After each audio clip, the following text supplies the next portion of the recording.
Assalamualaikum warahmatullahi wabarakatuh. Innal hamdalillah alladzi hadana lihadza wa ma kunna linahtadiya laula an hadanallah. Ashhadu an la ilaha illallah wahdahu la syarika lah wa ashhadu anna Muhammadan abduhu wa rasuluh la nabiyya wa la rasula ba'dah. Allahumma fasalli wa sallim ala hadha an-nabiyil karim nabiyyina Muhammadin wa ala alihi wa sahbihi wa man tabi'ahu ila yaumiddin, amma ba'd. Fa ya ibadallah, usikum wa nafsi bitaqwallah wa ta'atihi la'allakum tuflihun. Jamaah salat zuhur yang berbahagia, alhamdulillah sampai saat ini Allah Subhanahu wa taala masih memberikan kita nikmat sehat walafiat, nikmat panjang umur, sehingga insyaallah dengan berbagai nikmat tersebut kita masih terus dapat meningkatkan kualitas dan kuantitas ibadah kita di bulan Ramadan ini yang akan memasuki hari-hari terakhir, 10 hari terakhir di bulan Ramadan. Salat dan salam kita panjatkan kepada Nabi kita Muhammad sallallahu alaihi wasallam. Semoga insyaallah kita termasuk umat Rasulullah sallallahu alaihi wasallam. Jamaah yang berbahagia, bahwa kalau kita perhatikan segala sesuatu yang dikaitkan dengan Al-Qur'an, insyaallah menjadi mulia. Bulan yang dikaitkan dengan Al-Quran, di mana diturunkan Al-Quran padanya, menjadi bulan yang mulia, bulan Ramadan. Sebagaimana firman Allah, a'udzubillahi minasyaitonir rajim, syahrul ramadhan alladzi unzila fihil Qur'an hudal linnasi wa bayyinatin minal huda wal furqan. Bahwa inilah bulan Ramadan, bulan yang diturunkan kepadanya Al-Quran. Jadi hadirin sekalian yang berbahagia, sebelum Nabi Muhammad SAW diutus oleh Allah, perlu diketahui bahwasanya bulan yang mulia itu ada 4. Sebagaimana firman Allah dalam surat At-Taubah ayat 36. Allah berfirman, a'udzubillahi minasyaitonirrajim, inna iddatasy syuhur 'indallahi 12 syahran fi kitabillah yauma khalaqas samawati wal ard minha arba'atun hurum. Mohon tidak bicara ya, kalau lagi ada kajian silakan memperhatikan kajian, jangan bicara antar sesama ya. Baik, hadirin sekalian yang berbahagia, bahwasanya bulan yang mulia tersebut adalah disebut dengan bulan arba'atun hurum, bulan yang mulia. Jadi haram itu dalam bahasa Arab bukan berarti artinya lawan kata halal saja. Haram itu artinya mulia, agung, suci. Maka Masjidil Haram, masjid yang suci, yang agung, yang mulia. Bulan haram berarti bulan-bulan yang mulia, yaitu kata Nabi dalam hadisnya, 3 bulan diucapkan berturut-turut, 1 yang terpisah. Yang berturut-turut mulai dari Zulqa'dah, Zulhijjah, Muharram, dan yang terpisah Rajab. Ini bulan-bulan yang mulia, dikatakan arba'atun hurum. Sebelum Nabi Muhammad SAW diutus, orang Arab semua sudah paham bahwa di dalam 1 tahun ada 12 bulan, di antara 12 bulan ada 4 bulan yang mulia. 4 bulan yang mulia ini dulunya adalah 4 bulan yang dihormati untuk tidak melakukan perang satu sama lain, di mana bangsa Arab dulunya suka berperang antar suku. Bahkan ketika Nabi Muhammad SAW sudah berdakwah, datang tuh 2 suku dari Madinah yang dulunya saling berperang sampai ratusan tahun. Dalam kitab tarikh, kelengkapan tarikh Muhammad SAW yang ditulis oleh Kiai Haji Munawar Khalil, disebutkan 2 suku yang berperang ini sampai 250 tahun berperangnya. Subhanallah, dengan dihadirkannya Nabi Muhammad SAW, 2 suku yang saling berperang ini tidak lagi jadi berperang, bahkan bersaudara. Di 4 bulan ini bangsa Arab dulu sudah sepakat.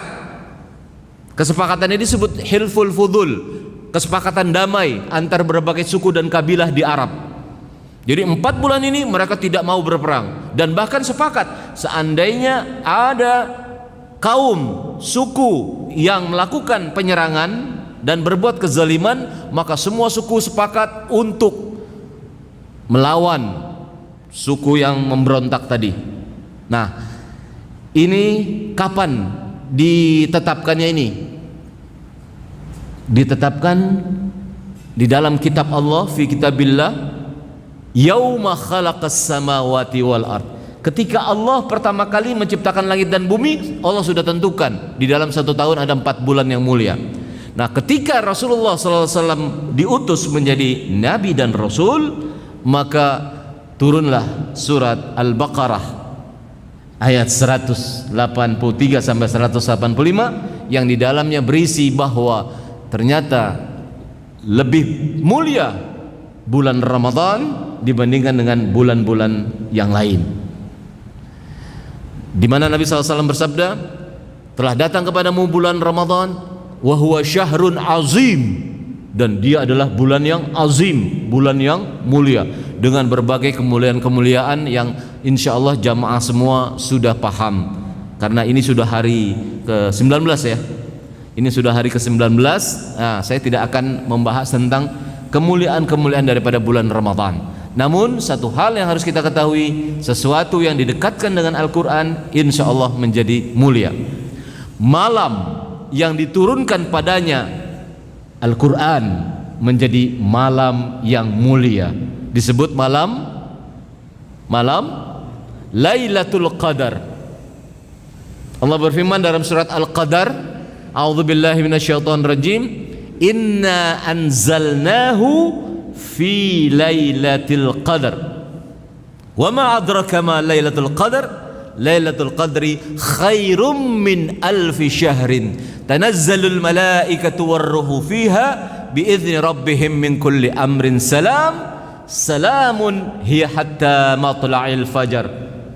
Jadi malam yang diturunkan padanya Al-Quran menjadi malam yang mulia dibandingkan dengan malam-malam yang lain, dan dia ada di 10 hari terakhir yang disebut dengan malam Lailatul Qadar, di mana Nabi kita Muhammad sallallahu alaihi wasallam dalam hadisnya juga mengatakan, di dalam bulan Ramadan itu fihi lailatun khairun min alfi syahrin. Di dalam bulan Ramadan yang mulia tersebut terdapat 1 malam yang lebih baik dari 1000 bulan. Perhatikan kalimatnya, khairun min alfi syahrin. Kadang-kadang seseorang mengartikannya bulan malam Lailatul Qadar sama dengan 1000 bulan. Tidak. Kalau sama dengan enggak memakai kata khairun. Khairun itu artinya lebih lagi dari 1000 bulan. Jadi lebih dari 1000 bulan, bukan sama dengan 1000 bulan. Bagaimana lebihnya? Itu terserah Allah. Allah yang punya kehendak untuk menentukan berapa kelebihannya bagi seseorang. Subhanallah. Anggaplah 1000. Apa asal usul daripada malam Lailatul Qadar ini? Di mana Nabi SAW pernah melihat seorang kakek-kakek agamanya Yahudi. Ini kakek udah tua tapi rajin ibadah terhadap agamanya. Nabi mungkin terbesit di hatinya, coba umatku seperti ini ya, udah tua tapi masih ibadah kepada Allah dengan taat. Ternyata bukan disamakan oleh Allah seperti kakek-kakek tersebut, bahkan Allah memberikan bonus yang sangat besar kepada Nabi Muhammad SAW dengan mengatakan, Allah siapkan 1 malam yang apabila hambanya umat Muhammad SAW beribadah pada malam itu, bagaikan dia seakan-akan ibadah selama 1000 bulan, lebih lagi dari 1000 bulan. Masya Allah. Oke, 1000 bulan misalkan, kalau kita anggap 1000 bulan saja, berarti kurang lebih 83 tahun. Nah, Nabi Muhammad SAW merasa ingin dan bangga nantinya di hadapan nabi-nabi yang lain memiliki umat yang punya masa ibadah kepada Allah itu sangat panjang. Seandainya seseorang di masa hidupnya mendapatkan malam Lailatul Qadar 10 saja misalkan, 10 kali 83 berarti 830 tahun. Anggap umur biologisnya 70 tahun, berarti 830 tambah 70 berarti umur orang tersebut 900 tahun. Dan Nabi pengen umatnya itu memiliki umur ibadah yang panjang nanti di akhirat, subhanallah, di hadapan dengan umat-umat nabi-nabi yang lain. Bagaimana cara mencarinya? Inilah kita contoh Nabi kita Muhammad sallallahu alaihi wasallam, bahwa ternyata Nabi Muhammad sallallahu alaihi wasallam itu sangat intens di dalam beribadah kepada Allah. Padahal dia nabi, padahal dia Habibullah, kekasih Allah, padahal dia itu ma'thum. Ma'sum itu artinya apa? Terbebas dari dosa. Kalaupun dia melakukan kesalahan, kesalahan itu kesalahan yang untuk perbaikan dan pelajaran bagi umatnya. Bayangkan, lah kita siapa? Nabi bukan, Habibullah bukan, yang dijamin masuk surga pun tidak. Tapi kenapa kita nggak berusaha untuk mengikuti jejak langkah Nabi Muhammad SAW? Bagaimana? Nabi sejak dari tanggal 1 sampai akhir itu tekun di dalam beribadah. Apalagi ketika memasuki 10 hari terakhir di bulan Ramadan, hadis sahih mengatakan Nabi ketika memasuki 10 hari daripada bulan Ramadan mengencangkan ikat pinggangnya dan menggelorakan semangat beribadah kepada keluarganya di malam hari. Subhanallah, kita bisa lakukan. Bedanya kita dengan Nabi Muhammad SAW, ya, karena dia mendapatkan wahyu. Dia adalah seorang nabi yang mendapatkan wahyu. Secara biologis kita tidak ada bedanya dengan Nabi Muhammad SAW. Artinya Nabi itu ibadah, kalau capek dia istirahat. Jadi dalam Islam itu tidak boleh berlebihan dan tidak boleh kekurangan. Ada sahabat yang ingin menampakkan ibadahnya di hadapan yang lain. Katanya apa? Aku sanggup untuk puasa, ya, selama 1 bulan penuh. Ini puasa sunnah, bukan puasa wajib. Yang satu lagi bilang, aku sanggup sholat malam terus tidak tidur. Nabi mengetahui hal tersebut, lantas Nabi keluar kepada para sahabatnya dan mengatakan, apa-apaan nih kalian? Kira-kira begitu ya. Apa-apaan kalian ini?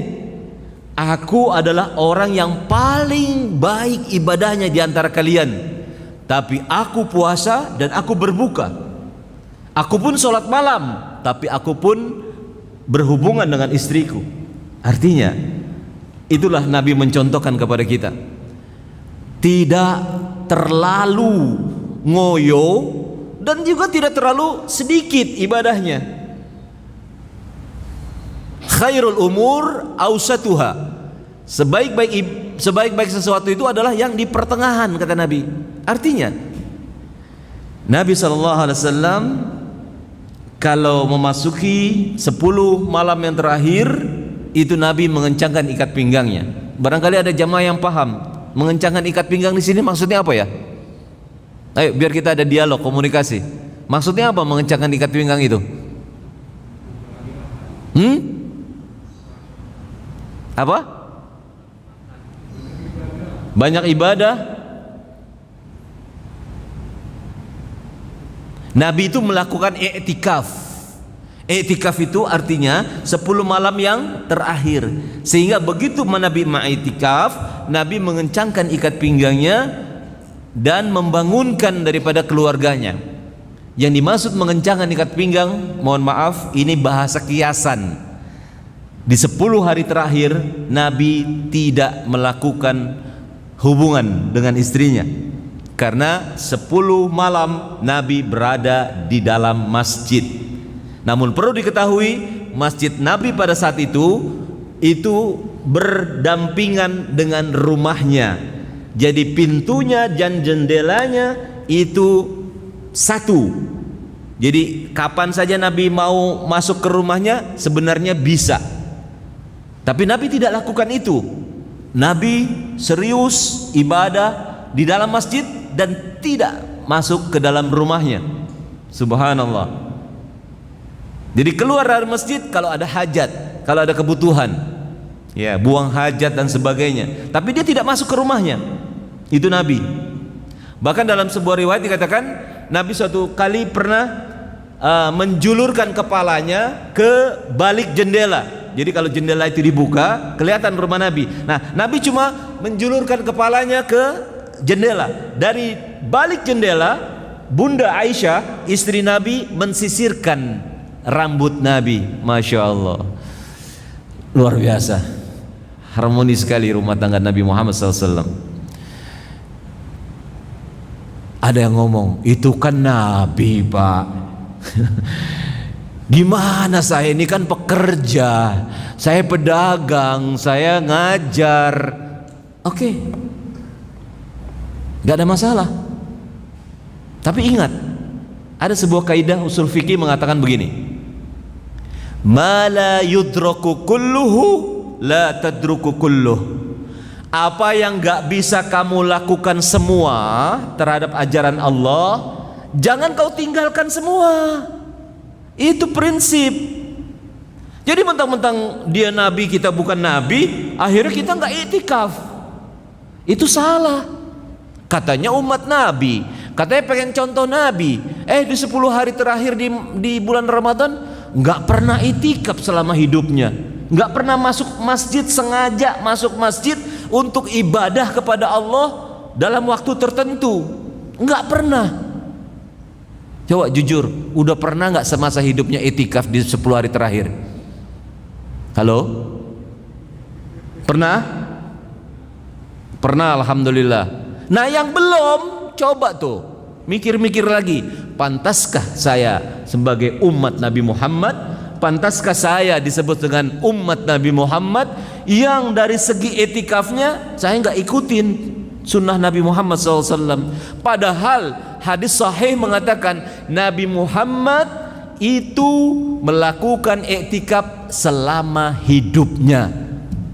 Bahkan di masa, di tahun di mana Nabi wafat pada tahun itu, Nabi etikafnya di bulan Ramadan pada saat itu, tahun itu sebulan penuh berada di dalam masjid. Subhanallah. Oke, sekarang terpulang kepada kita. Kalau tidak bisa 10 malam, berapa malam yang bisa kita lakukan? Saya kerja, Pak. Emang kerja 7 hari 7 malam? Hah? Nggak ada yang kerja 7 hari 7 malam. Anda bisa ambil weekend, Anda bisa ambil Sabtu malam Ahad. Coba sekali aja, sekali seumur hidup. Umpamanya, ini minimal banget sekali saja seumur hidup, semalam saja seumur hidup. Wabil khusus, memang tidak ada keterangan yang pasti malam keberapa. Tapi umumnya sahabat-sahabat itu menebak itu malam-malam ganjil di 10 malam yang terakhir. Bahkan ada sebuah hadis yang agak kuat, yaitu di malam ke-27. Itu biasanya malam Lailatul Qadar. Tapi sekali lagi, ini rahasia Allah.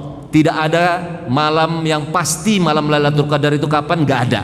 Namun sekali lagi, ayo dong, fastabiqul khairat, berlomba-lomba dalam kebaikan. Dan bagaimana kita bisa mengikuti sunnah Nabi Muhammad SAW? Pak Ustadz, kalau sehari semalam kayaknya nggak bisa deh. Oke, kalau nggak bisa, datang malam hari ke masjid.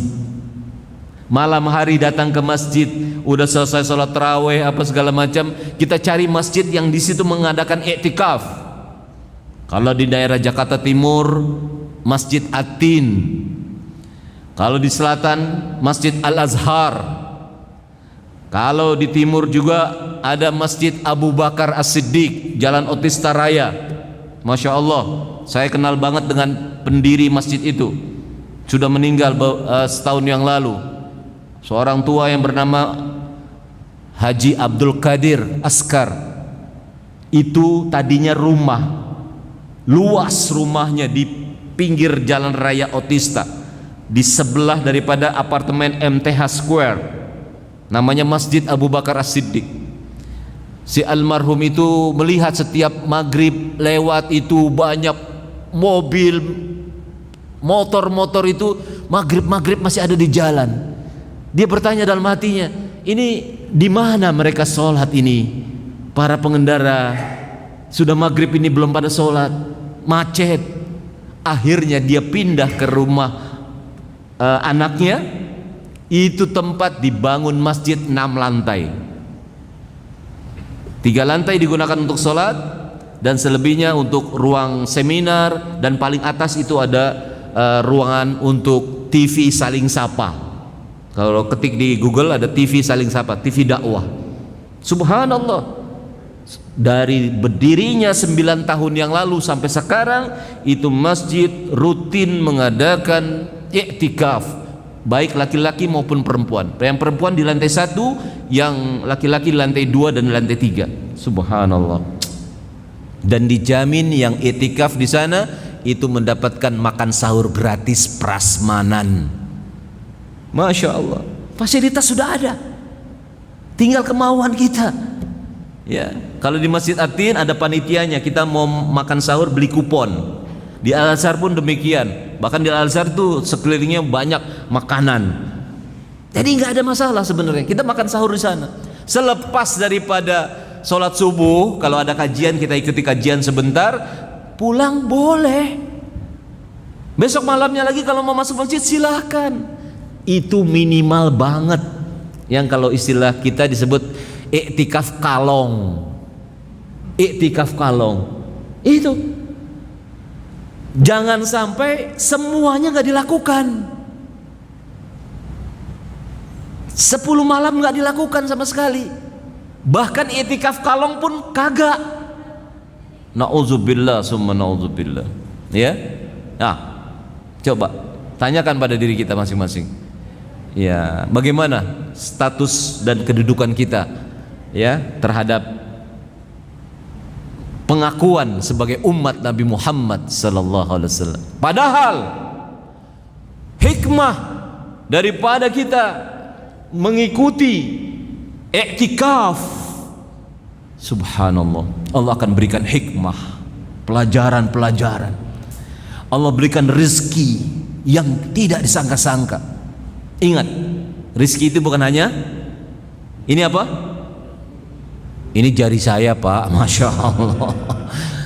Aduh, materai juga ya. Ini jari saya, Pak.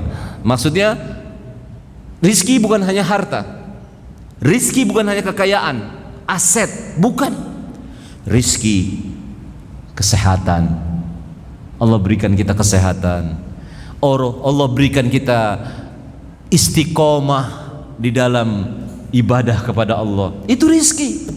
Allah tambahkan ilmu kepada kita, di mana kita sering berdoa, Rabbi zidni ilman warzuqni fahman. Ya Allah, tambahkan ya kepadaku ilmu dan berikanlah rezeki kepadaku berupa pemahaman. Jadi pahamnya kita terhadap suatu masalah itu pun rezeki dari Allah. Sementara ada orang yang dikasih ujian, dikasih masalah, dia nggak bisa keluar dari masalah tersebut. Karena apa? Nggak dapat rezeki dari Allah Subhanahu Wa Taala. Maka kita minta itu, dan itu insya Allah Allah akan anugerahkan kepada orang-orang yang berusaha mendekat kepada Allah Subhanahu Wa Taala.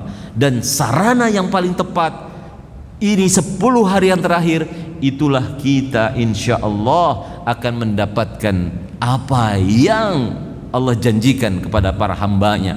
Minimal salamun hiya hatta matla'il fajar. Keselamatan, kedamaian, ketenangan, ya, ketenangan batin. Orang zaman sekarang ini perlu ketenangan batin. yang mereka kadang-kadang mencari ketenangan batin itu dengan pergi ke luar kota, ke pegunungan, pergi ke tempat-tempat hiburan. Ini ketenangan batin itu dengan cara-cara yang dicontohkan oleh Nabi kita Muhammad SAW, melakukan i'tikaf. Subhanallah. Di situ seorang hamba duduk bersimpuh, membaca Al-Quran, sholat, dan bahkan mungkin dia melakukan muhasabah, merenung diri, evaluasi diri. Dan disitulah Allah Subhanahu Wa Taala memberikan pelajaran-pelajaran dan hikmah kepada dirinya yang dia tidak dapatkan kecuali di malam Lailatul Qadar tersebut. Subhanallah. Istri Nabi Bunda Aisyah pernah bertanya kepada Nabi, "Ya Rasulullah, seandainya aku hadir pada malam itu," yaitu katakanlah ditentukan oleh Allah malam Lailatul Qadar itu, doa apa yang aku panjatkan? Sudah hafal Bapak Ibu sekalian doanya? Ayo ikuti saya. Allahumma innaka afuwun karim tuhibbul afwa fa'fu anni. Sekali lagi, Allahumma innaka afuwun karim tuhibbul afwa fa'fu anni. Dalam bahasa Indonesia dikatakan, ya Allah, sesungguhnya Engkau adalah Maha Pemaaf. Tuhibbul afwa, Engkau menyukai maaf, ampunan. Subhanallah. Fa'fu anni, maafkanlah aku ya Allah. Apa yang lebih besar daripada maafnya Allah? Tidak ada sesuatu yang paling besar dan paling mulia daripada maafnya Allah. Di dalam kehidupan dunia saja, seorang terpidana atau tersangka tidak ada yang lebih diharapkan oleh dia kecuali maaf, ampunan, grasi. Subhanallah. Itu di dunia. Bagaimana kalau Allah Subhanahu wa taala sudah memaafkan dia, maka dia keluar dari Ramadan. Nabi mengatakan apa? Kayaumin waladathu ummuh, seperti bayi yang baru lahir dari perut ibunya. Subhanallah. Fitrah. Nanti pada kesempatan lain kita bahas fitrah. Hadirin sekalian yang berbahagia, bulan yang terkait dengan Al-Quran menjadi bulan yang mulia. Malam yang di situ diturunkan Al-Quran menjadi malam yang mulia. Malaikat yang kepadanya diperintahkan untuk menyampaikan Al-Quran kepada seorang nabi yang mulia, malaikat itu menjadi malaikat yang mulia. Malaikat siapa? Jibril alaihissalam.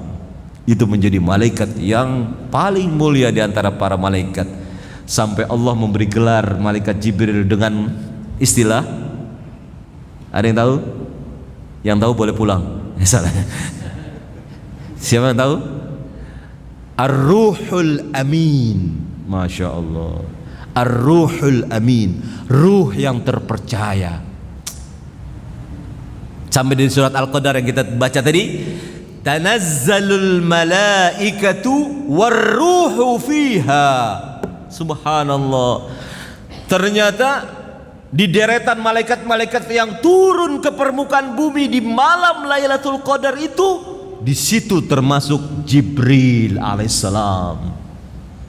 Jibril pun bersama dengan para malaikat yang lain itu turun ke lapisan bumi yang terdekat. Subhanallah, menyaksikan siapa hamba-hamba Allah yang pada saat itu bangun, tidak tidur. Ingat, bangun di sini artinya bukan sepanjang malam dia tidak tidur. Triknya bagaimana? Nabi itu tidurnya tidak terlalu malam, supaya nanti di tengah malam bisa bangun. Bagaimana mau dia sholat malam dan i'tikaf sementara dia baru tidurnya jam 12 malam? Tidur lebih awal, katakanlah jam 9 atau maksimal jam 10. Nah nanti Ketika kita berada di masjid itu lelah baca Quran dan sebagainya, jam 10 istirahat dulu. Silakan istirahat. 2-3 jam istirahat. Dan kalau di Masjid Abu Bakar As-Siddiq itu ada tempat di lantai 4 untuk laki-laki. Dikasih semacam permadani atau kasur yang lipat itu. Subhanallah, ya. Tidurlah 2-3 jam. Nanti jam 1 atau setengah 2 bangun melakukan apa? Salat. Nah, kalau di masjid-masjid yang menyelenggarakan itikaf biasa setengah 2 tuh mulai salat malam, dipimpin oleh seorang imam yang insya Allah bacaannya bagus. Jadi setiap malam itu 1 juz. Subhanallah, nikmat, suasananya tenang, syahdu. Panjang itu tidak terasa. Kenapa? Bacaan imamnya bagus. Apalagi terakhirnya dengan doa kunut. Doa kunutnya itu merupakan doa yang sampai jamaah itu pada terisak-isak nangis, terbawa, hanyut suasana syahdunya malam terakhir di bulan Ramadan tersebut. Subhanallah. Siap itikaf insyaallah? Siap itikaf insyaallah? Berapa malam? Seminggu? Masya Allah. Mantap ya. Bahkan ini kisah teman saya, satu pekerjaan ya, satu kantor. Saya malah nggak seperti dia. Saya belum bisa seperti dia. Dia itu setiap tahun cuti karyawannya, cuti pegawai khusus disisakan untuk iktikaf. Subhanallah. Jadi dia sudah komitmen bahwa setiap tahun saya sisakan cuti saya untuk iktikaf. Misalkan dia iktikaf kali ini terpotong 7 hari, ya sudah 7 hari dia habiskan untuk iktikaf. Subhanallah. Dan itu dilakukan sampai selesai dia pensiun. Sekarang sudah pensiun. Subhanallah. Kalaupun nggak bisa seperti itu, ayo semangat. Berapa malam atau seperti iktikaf kalong yang bisa kita lakukan. Baik, kita lanjut. Nabi yang mendapatkan Al-Quran menjadi nabi yang paling mulia di antara seluruh nabi. Maka Nabi Muhammad SAW gelarnya adalah Sayyidul Anbiya'i wal Mursalin. Subhanallah.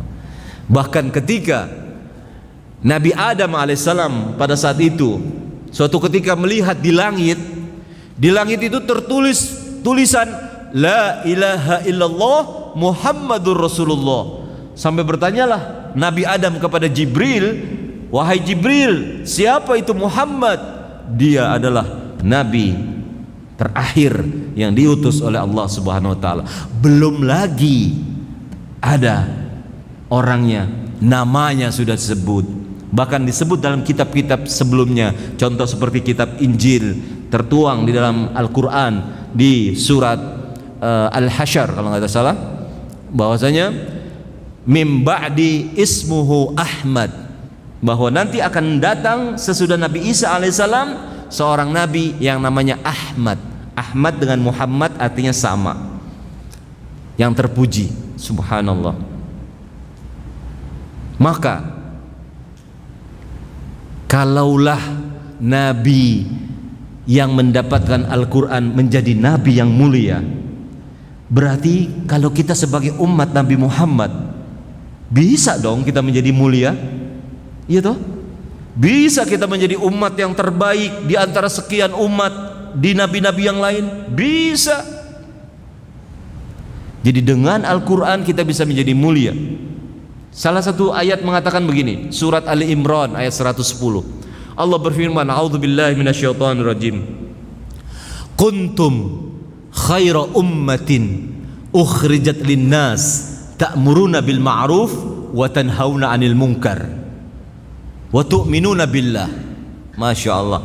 3 kriteria ini menjadikan kita umat yang terbaik, umat yang mulia. Apa itu? Amar ma'ruf, nahi mungkar, dan beriman kepada Allah Subhanahu wa taala dengan menjalani perintahnya dan menjauhi larangannya. Seseorang yang menjalani perintah Allah dan menjauhi larangan Allah, itulah orang yang bertakwa. Itulah orang bertakwa. Imtithalu awamirillah wajtinabu nawahi. Menjalani perintah Allah dan menjauhi larangan-larangannya. Itulah orang bertakwa. Bukankah Ramadan yang selama ini kita lakukan dan kita akan terus tingkatkan sampai akhir Ramadan, bukankah ingin membuat kita la'allakum tattaqun? Bukankah itu yang dikehendaki oleh kita semua, agar kalian menjadi orang-orang yang bertakwa? Ingat, kata-katanya la'allakum, bukan sesuatu yang pasti. Bukan sesuatu yang pasti. Kenapa? Karena orang yang mengalami Ramadan belum tentu dia mendapatkan gelar takwa. Kenapa? Ada hadis Nabi SAW mengatakan, kam min sa'imin laisa lahu min siyamihi ilal ju' wal atash. Betapa banyak orang yang puasa tapi tidak mendapatkan apa-apa dari puasanya kecuali lapar dan haus. Rubba qa'imin laisa lahu min qiyamihi illa as-sahar. Betapa banyak orang yang bangun di malam-malam hari melaksanakan ibadah kepada Allah, tapi nggak dapat apa-apa kecuali begadang, nggak tidur. Ternyata ada orang-orang seperti itu. Bahkan naudzubillah, jangan sampai ini terjadi pada kita. Nabi SAW sampai 3 kali mengatakan, celakalah seseorang, celakalah seseorang, celakalah seseorang. Kenapa? Dia masuk Ramadan, tapi keluar daripada Ramadan, dosanya tidak diampuni oleh Allah Subhanahu wa ta'ala. Masya Allah. Jadi pantas Allah mengatakan la'allakum, agar kalian menjadi orang-orang yang bertakwa. Tidak ada jaminan, tergantung kita. Bagaimana kita memaksimalkan puasa kita? Dengan cara apa? Man shoma ramadhana imanan wahtisaban ghufira lahu ma taqaddama min zambi. Siapa yang berpuasa dengan iman, keyakinan dan betul hati-hati, ihtisab, berhitung. Jangan sampai puasanya batal gara-gara dusta, gara-gara janji palsu, omong kosong, jangan gara-gara memfitnah, mengadu domba, berkhianat, curang, korupsi. Percuma puasa-puasa tapi korupsi juga, puasa-puasa tapi bohong, puasa-puasa curang, puasa-puasa mengambil hak orang lain, nggak ada manfaatnya. Nah, itu yang harus dihindari. Padahal kalau seorang mukmin mendapat gelar takwa, apa kata Allah? Inna akramakum indallahi atqakum. Sungguh yang paling mulia di antara kalian adalah orang-orang yang bertakwa. Jadi kita bisa mulia dengan Al-Quran. Al-Quran mengajarkan kita untuk amar ma'ruf, nahi mungkar, dan beriman kepada Allah untuk mendapatkan gelar takwa. Sehingga orang yang bertakwa adalah orang yang paling mulia. Semoga insya Allah kita termasuk hamba-hamba Allah yang mendapatkan kemuliaan dengan Al-Quran. Semoga insya Allah kita dapat memaksimalkan akhir daripada Ramadan ini dengan sebaik-baiknya, sehingga kita akhiri Ramadan ini dengan yang terbaik daripada tahun-tahun sebelumnya. Siapa yang Ramadan ini lebih baik daripada tahun sebelumnya, itulah yang kata Nabi beruntung. Hari ini lebih baik dari hari kemarin, hari esok lebih baik daripada hari ini. Subhanallah. Kita akhiri dengan doa kafaratul majlis. Subhanakallahumma bihamdika asyhadu an la ilaha illa anta astaghfiruka wa atubu ilaik. Hadanallahu wa iyyakum ajmain wal 'afwu minkum. Wassalamualaikum warahmatullahi